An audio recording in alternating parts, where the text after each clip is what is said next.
Now we have Elizabeth Williamson. Abandoned Farmhouse by Ted Kuzer. He was a big man, says the size of his shoes on a pile of broken dishes by the house. A tall man, too, says the length of the bed in an upstairs room. And a good, God-fearing man, says the Bible with the broken back on the floor below the window, dusty with sun.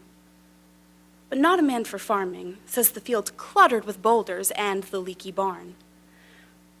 A woman lived with him, says the bedroom wall papered with lilacs and the kitchen shelves covered in oilcloth, and they had a child, says the sandbox made from a tractor tire. Money was scarce, says the jars of plum preserves and canned tomatoes sealed in the cellar hole, and the winter's cold, says the rags in the window frames. It was lonely here, says the narrow country road. Something went wrong, says the empty house in the weed-choked yard. Stones in the field say he was not a farmer. The still-sealed jars in the cellar say she left in a nervous haste. And the child, its toys, strewn in the yard like branches after a storm. A rubber cow, a rusty tractor with a broken plow, a doll in overalls. Something went wrong, they say.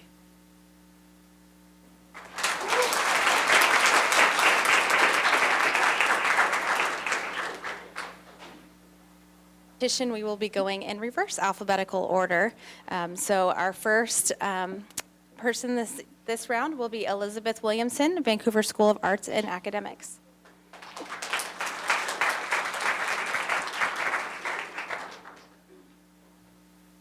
My Grandmother's Love Letters by Hart Crane.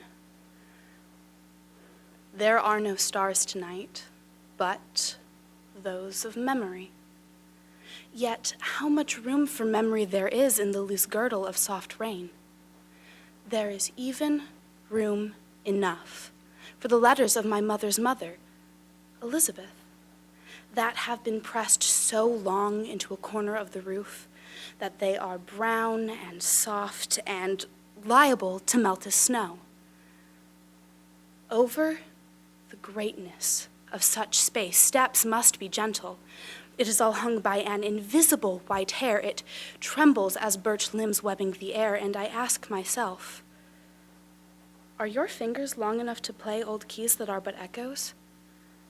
Is the silence strong enough to carry back the music to its source and back to you again as though to her? Yet, I would lead my grandmother by the hand through much of what she would not understand, and so I stumble. And the rain continues on the roof with such a sound of gently pitying laughter. Let's give another round of applause for all of the great work this evening.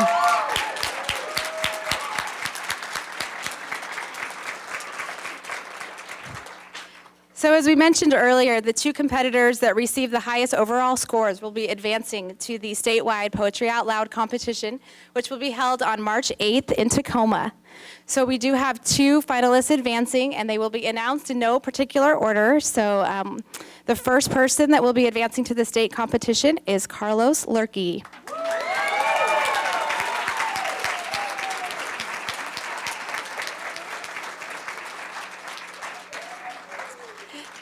And the second one is Elizabeth Williamson.